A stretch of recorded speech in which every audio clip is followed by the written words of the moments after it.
Well, Jason, I mean, given we're having a national debate about cohesion, which is, in the background of this Royal Commission that we're now having after that horrible terror attack in Bondi, I mean, what better day than the 26th of January, Monday week, which to celebrate and say, look, we do need to come back together, and we need to come back together in loud voices.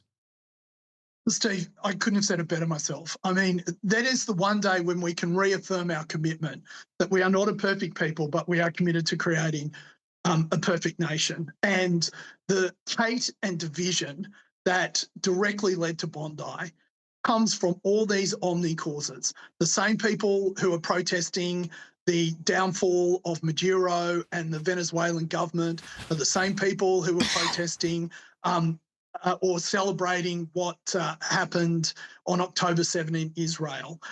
It doesn't matter what the cause is, just as long as they're protesting something that creates hate and division in our society. And I think younger people have had a gutful of it. They're sick of it.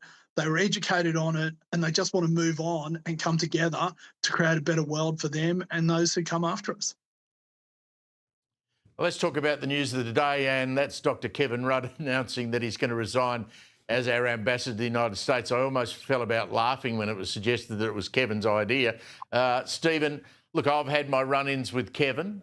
He once, and I've written about this so I can talk about it, he once wrote a letter to an editor of mine calling me a gutless coward. So I'm no fan of Kevin's, but he should never have been made ambassador in the first place, should he?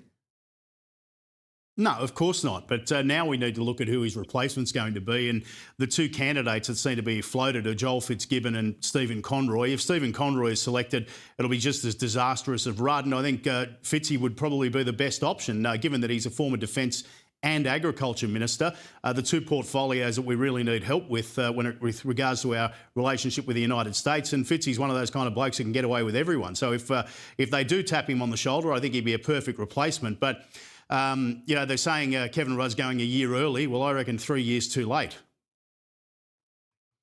What about Jason Falinski? He's a good diplomat. We could put him in. We could put him in Washington. Listen, I think anywhere you put me, you really have run out of names.